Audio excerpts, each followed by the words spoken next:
haven't read. It's fine, no one else. Okay, so have you heard of Post Truth before today? Yes. And what had you heard? Ricky Gervais. Oh yeah, what did you hear from Ricky Gervais?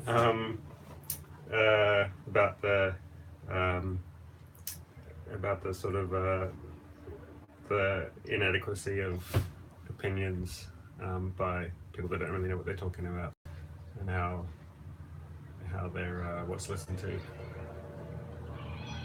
but usually not given by experts. Okay, and did you connect with that? Does that sound like something you think we're experiencing? Yeah, sounds like something you hear all the time.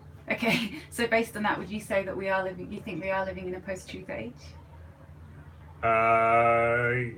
Yes, I think we're living in an age that leans over into post-truth, too Okay. much.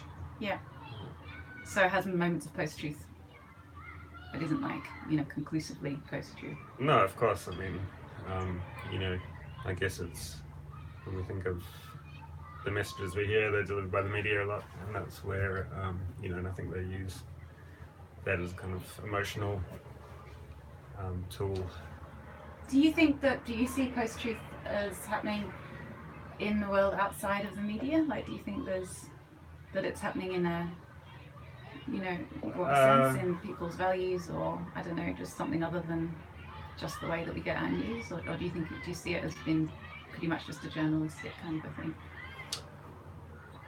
I guess it's painted in journalism and the news, a lot, but it's I think there's also a yearning for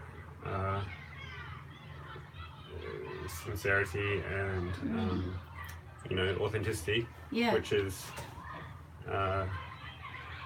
sometimes sort of muddled with what's true and isn't, but Yes. but yeah, that's still present. So and I guess the drama of life is always going to be. So with that, suddenly trust authority less now. So given that we've got greater access to social media and the internet and everything, does that affect how much trust you would place in authority? Yeah, absolutely. Yeah. Yeah, but there's opportunities for those that are not authorities. I keep thinking of that line from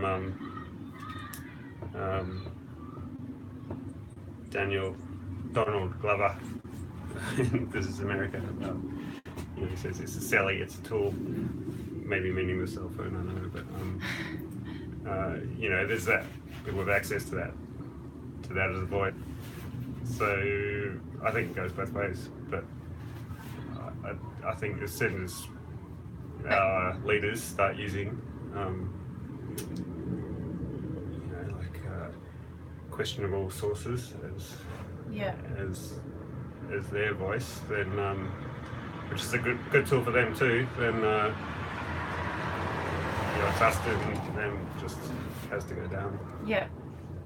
Okay. So what do you think that we have to fear most from a post-truth world? I guess that it gets too strong, that it's too useful. It can be taken advantage of. And I suppose historically, our great sort of malevolent dictators are basically post-truth experts, aren't they? They're sort of espousing some kind of agenda that belongs to them only and isn't really true for enough people. And that's the danger. So if that's the danger, what do you think that we've got? What do you think that we've got to gain from it?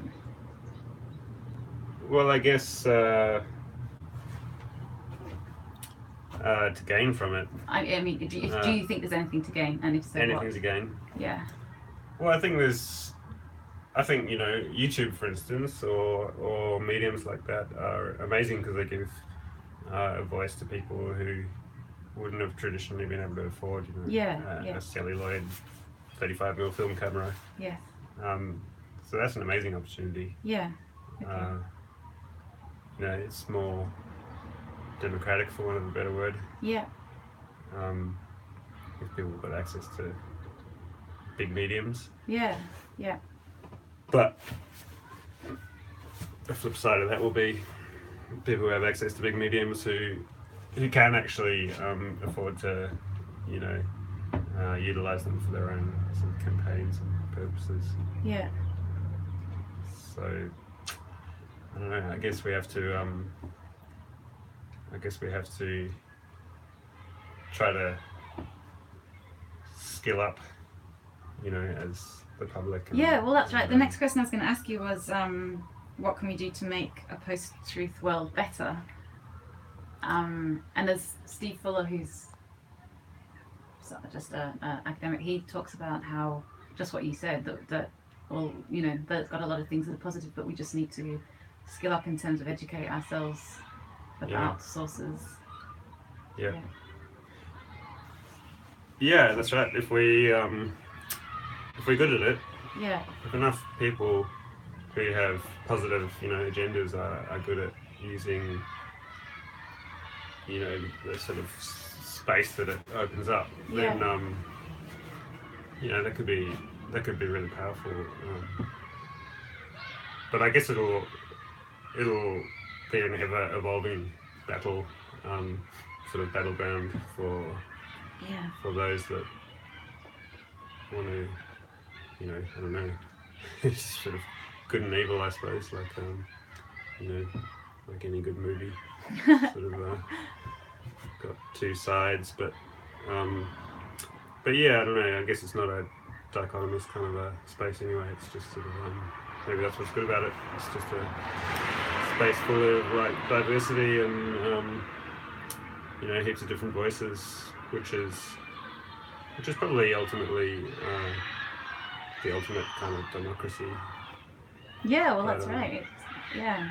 But I guess if it, if it becomes anarchy, then we probably aren't using it well enough. Then I guess if anarchy sets in, then that creates more opportunity for people who are organised to kind of get a stronghold and to manipulate some of those voices. Yeah. It's pretty dangerous because of that. All you need is the most charming and loudest voice to get your agenda heard, which is the whole problem with it.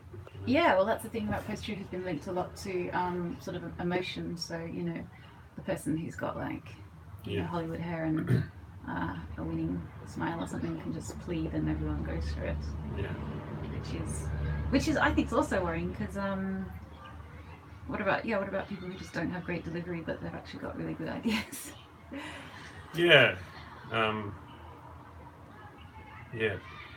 And there's lots of sort of parodies, I guess, of those sort of charming voices, like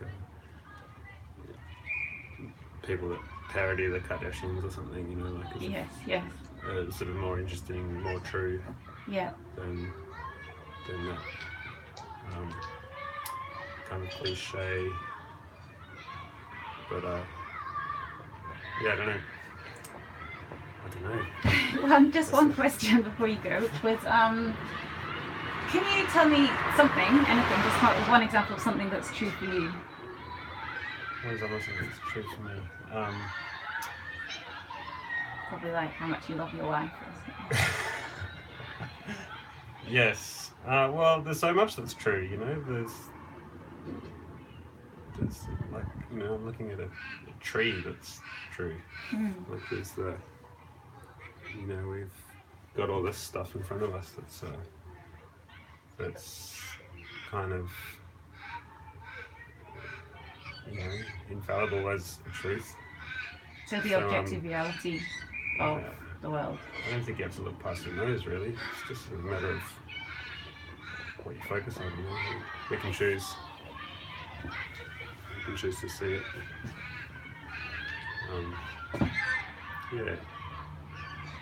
I guess those things, you know, that give you perspective on what's true are useful. Like, you know, whenever I'm wondering, faced with a challenge of trying to work out the truth of something, I suppose, then I